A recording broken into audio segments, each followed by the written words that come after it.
Apa kabar hari ini?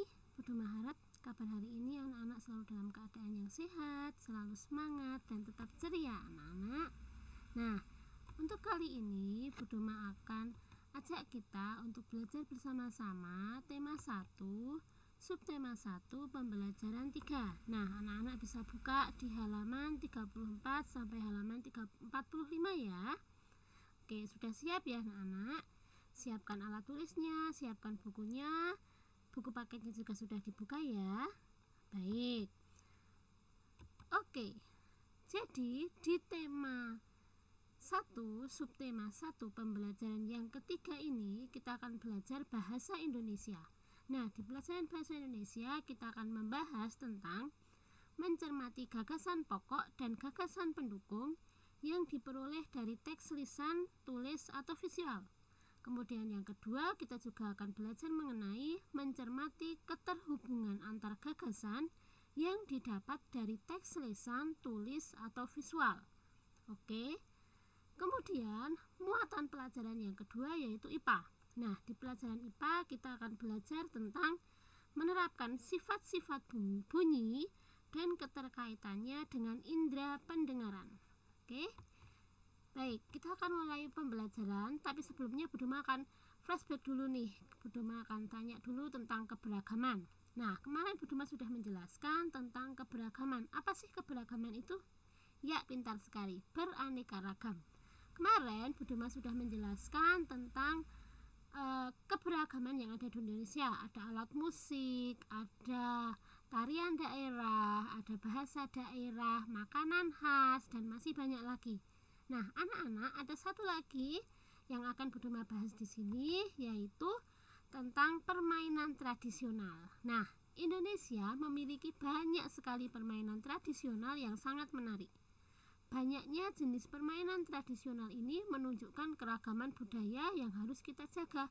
Jadi, keberagaman itu bukan hanya makanan khas, tarian, bahasa, alat musik, tapi juga ada permainan tradisional. Buduma yakin anak-anak juga pasti pernah memainkan permainan tradisional itu, ya kan? Nah, oke.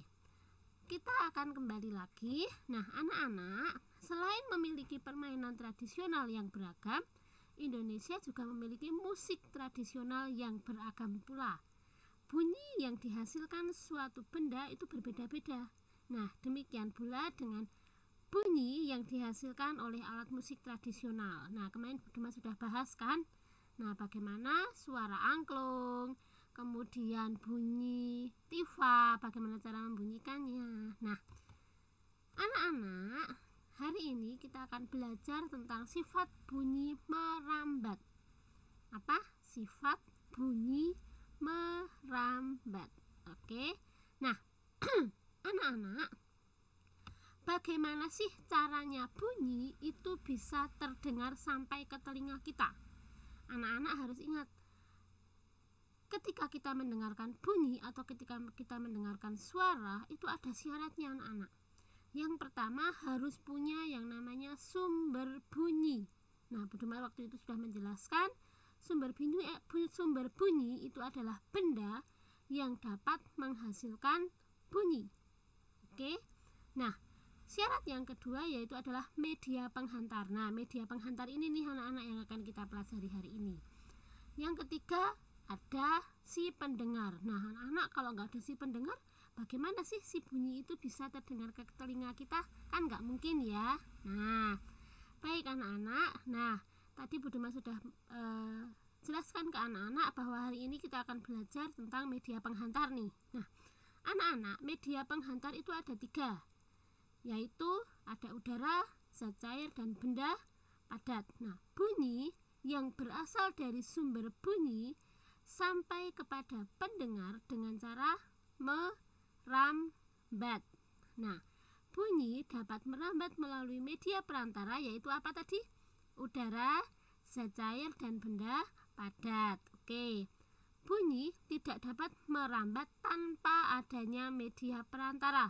Ingat, bunyi tidak dapat merambat tanpa adanya media perantara. Berarti kalau tidak punya media perantara, dia bisa terdengar tidak ke telinga kita. Tidak bisa. Pintar sekali anak-anak. Nah, bunyi yang merambat melalui benda padat dan zat cair akan terdengar lebih jelas dibandingkan bunyi yang merambat melalui udara. Ingat, bunyi yang merambat melalui benda padat atau zat cair itu lebih jelas terdengar dibandingkan yang merambat melalui udara. Baik, sampai di sini sudah jelas ya anak-anak? Oke, kalau sudah jelas, Budoma akan lanjutkan. Nah, di sini kita akan belajar perambatan bunyi. Budoma tidak akan mengajak kalian bagaimana sih bunyi itu merambat, tidak. Tapi Budoma di sini akan menjelaskan contohnya bunyi yang merambat. Ada yang melalui benda gas, terus benda cair, dan juga benda padat. Pintar sekali. Nah, yang pertama ini anak-anak, kita akan belajar contoh bunyi yang merambat melalui benda gas. Nah, dalam hal ini benda gas itu apa? Udara. Pintar sekali, benda gas itu udara. Nah, contohnya ini. Saat hujan turun, biasanya disertai petir dan terdengar suara guntur atau yang anak-anak sering kenal dengan gluduk. Nah, jadi anak-anak, suara guntur atau gluduk ini merambat melalui udara sehingga sampai ke telinga kita dan kita bisa mendengar suara gluduk tersebut. Jelas ya anak-anak? Oke, selanjutnya ada contoh bunyi yang merambat melalui benda cair. Benda cair itu apa? Air anak-anak. Nah, contoh bunyi yang merambat melalui air itu adalah ketika sedang berenang atau sedang bermain air. Nah, coba deh kamu praktek tuh untuk memukul benda yang ada di dekat kalian saja. Nah, di sini Budoma memberikan contoh kaleng. Kaleng kalian pukul di dalam air ya, jangan di atas, tapi di dalam air. Nah, di situ kamu akan mendengar suara kaleng yang dipukul itu tuh. Nah, jadi kalau kalian bisa mendengar suara kaleng yang dipukul di dalam air, itu artinya bunyi kaleng merambat melalui air atau benda cair. Pintar. Baik. Contoh yang selanjutnya, ini ada contoh bunyi yang merambat melalui benda padat. Bunyi yang merambat melalui benda padat. Nah, simpel anak-anak, dan ini sering sekali kalian lakukan. Kalian hanya menempelkan telinga kalian ke meja, ya kan? Biasa kalau kalian sedang dijelaskan sama bapak ibu guru, selalu tuh kalian sambil tiduran, telinganya ditempelkan ke meja sambil tangannya memukul-mukul meja sehingga mengeluarkan bunyi. Nah, seperti itu tuh anak-anak. Nah, bunyi meja itu merambat melalui benda padat sehingga kalian bisa mendengar suara pukulan meja itu. Jelas anak-anak? Oke, baik. Terima kasih anak-anak. Nah, sampai di sini ada pertanyaan dulu tidak? Oke, kalau tidak ada, nah, anak-anak, di sini ada percobaan. Selain dari penjelasan tadi, di sini ada percobaannya kan. Dan anak-anak melakukan ya percobaan ini. Nah, ada percobaan yang pertama. Nanti anak-anak bisa buka di halaman 37 di buku paket. Kalian pahami dulu, kalian coba cari-carilah di rumah, ada nggak sih alatnya? Nah, kalau ada silahkan praktekkan dan lakukan ya. Boleh bersama orang tua, boleh bersama kakak, adik, atau saudara yang ada di rumah. Ingat, tetap selalu di rumah ya. Oke, tapi kalau bendanya tidak ada di rumah, ada opsi yang kedua. Nah, anak-anak bisa menggunakan percobaan yang kedua, yaitu di halaman 38. Nah, anak-anak cari dulu tuh benda-bendanya, ada nggak sih di rumah? Mama, papa punya nggak benda-benda itu? Nah, kalau punya, minta bantuan papa atau mama atau orang dewasa yang ada di rumah, minta tolong untuk membuat bersama-sama, bukan dibuatkan ya, tapi membuat bersama-sama. Oke, tapi jangan khawatir, kalau di percobaan pertama dan kedua pun juga tidak punya alatnya, nah, ada percobaan yang ketiga. Nah, kalian bisa cari tuh alat-alat yang ada di percobaan ketiga, kalian coba praktekkan. Oke. Nah, di percobaan yang ketiga kalian bisa buka di halaman 39 ya anak-anak. Oke, silahkan cari dulu tuh benda-bendanya, ada nggak sih benda-bendanya. Nah, setelah kalian cari, nah ini dia tugasnya anak-anak. Tadi Bu Dema sudah jelaskan ada 3 percobaan. Nah, ketiga percobaan itu tidak harus kalian lakukan semua. Tapi kalau memang alatnya ada, silahkan boleh 3-tiganya dipraktekkan. Tapi kalau Bu, aku cuma ada alatnya cuma di percobaan 1, ya silahkan laksanakan di percobaan 1. Bu, aku cuma ada alatnya di percobaan 3, ya nggak apa-apa di percobaan 3. Itu bebas ya anak-anak ya. Nah, kalian mengerjakan tugasnya itu di halaman 41 anak-anak. Oke, nah di situ ada kolom laporan kegiatan percobaan. Sudah ya anak-anak ya. Nah, nama percobaannya kalian tuliskan aja, percobaan pertama, percobaan kedua, atau percobaan ketiga. Oke. Nah, tujuannya apa? Nah, di percobaan tadi kan sudah ada tuh anak-anak terlampir tujuannya apa, alat dan bahannya sudah ada, langkah kerjanya sudah ada. Nah, tinggal hasil percobaannya. Setelah kalian melakukan percobaan itu, nah nanti hasilnya apa sih? Yang kalian rasakan tuh apa? Nah, kalian tulis di situ. Jelas ya anak-anak? Oke. Bu Doma, kalau nanti aku mau melakukan percobaan 3-tiganya terus gimana? Nah, berarti kamu harus membuat laporan kegiatan percobaan itu 3-tiganya ya anak-anak. Di sini Bu Doma contohkan ada 1 halaman laporan kegiatan percobaan ini untuk 1 percobaan. Berarti kalau kamu melakukan 3 percobaan harus membuat berapa? 3 halaman percobaan, 3 halaman laporan kegiatan ya. Oke. Kemudian ada lagi yang ingin ditanyakan tidak? Bu Doma, terus kesimpulannya apa? Nah, kesimpulannya itu kalian bisa tuliskan kalau tadi hasilnya itu apa sih yang kamu rasakan. Nah, untuk kesimpulannya kamu bisa tuliskan cara membuatnya mudah atau tidak, kemudian apa sih kendala yang kamu hadapi. Nah, jelas ya anak-anak ya, bisa ya. Nah, tugas ini bisa kalian lakukan, bisa kalian kerjakan di buku tugas kalian. Seperti biasa, jangan lupa berikan tanggal dan hari saat kalian mengerjakan ya. Oke, terima kasih, selamat mengerjakan ya anak-anak. Nah, kalau kalian sudah selesai mengerjakan tugas IPA, nah Bu Doma akan menjelaskan ini sebenarnya materi bahasa Indonesia. Nah, materi bahasa Indonesia tentang gagasan pokok. Nah, kemarin Bu Doma sudah jelaskan tentang bagaimana sih cara menentukan gagasan pokok. Di sini Bu Doma cuma mau ngulang sedikit ya anak-anak ya. Bu Doma punya cerita, judulnya Indahnya Negeriku. Yuk kita akan baca bersama-sama. Anak-anak juga menyimak ya. Oke. Siapa yang tidak mengenal Pulau Bali? Pulau yang diberi julukan Pulau Dewata karena mencerminkan indahnya tempat tinggal para dewa dan dewi. Pulau Bali terkenal hingga ke mancanegara karena pantainya yang indah dan menawan. Namun, apakah hanya pantai di Pulau Bali yang mampu memikat hati? Apakah kamu pernah melihat ribuan pantai di kepulauan Indonesia lain? Ternyata, Pulau Bali bukan satu-satunya pulau yang memiliki pantai memikat hati. Ketika liburan sekolah yang lalu, aku pergi berlibur dengan keluargaku ke Pulau Balitung. Pulau ini terletak di sebelah timur Pulau Sumatera, tidak jauh dari pulau tetangganya, yaitu Pulau Bangka. Dahulu, pulau ini terkenal dengan kekayaan mineral timah dan kaolin. Sekarang, eksploitasi atas kekayaan mineral tersebut menyisakan danau bekas galian. Walaupun sesungguhnya danau ini merupakan bukti sisa eksploitasi yang tak terurus, warna biru toska yang jernih menjadikan danau tersebut sebagai salah satu objek wisata di Pulau Balitung. Nah, itu ceritanya anak-anak. Nah, yang kali ini Bu Doma akan jelaskan yaitu kita akan mencari selain gagasan pokok, kita juga harus mencari gagasan pendukung. Kalau kemarin Bu Doma sudah menjelaskan tentang gagasan pokok.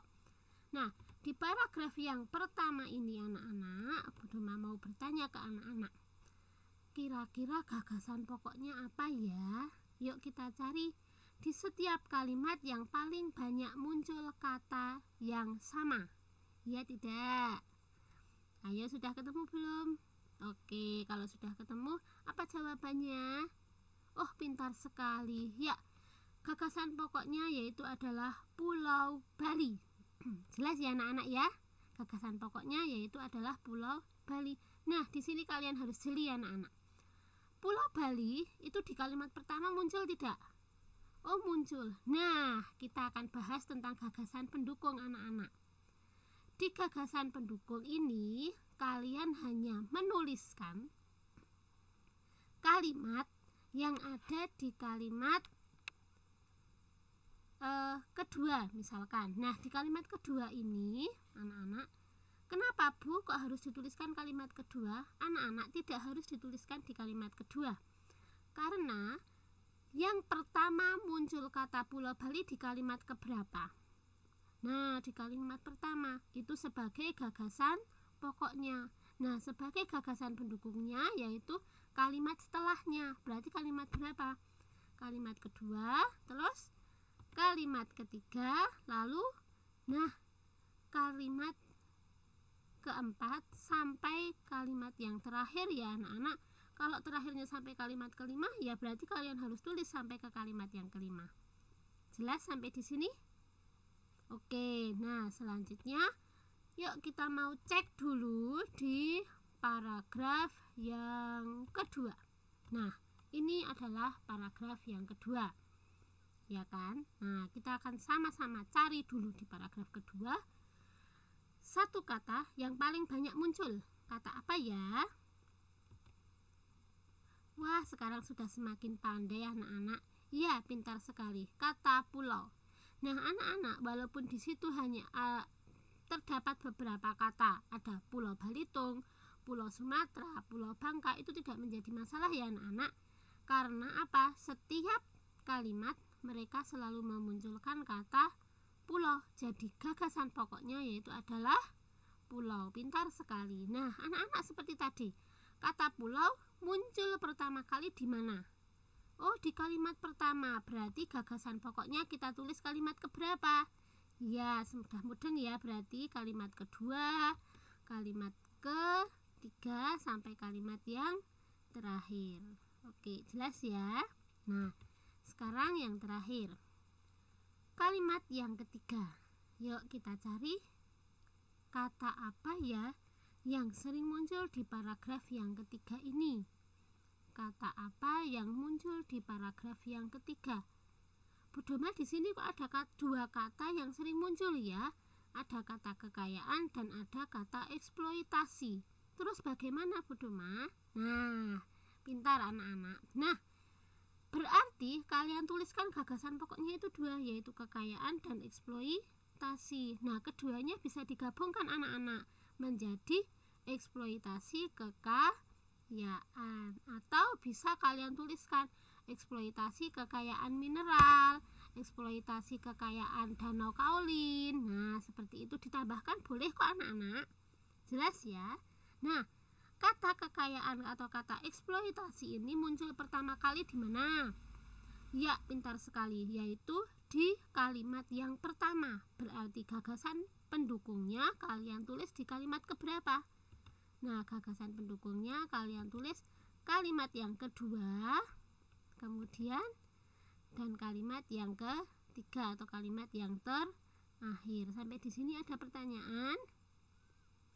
Oh, tidak, pintar sekali. Nah, anak-anak, jika nanti memang ada anak-anak masih bingung, silahkan boleh bertanya sama Bu Doma ya.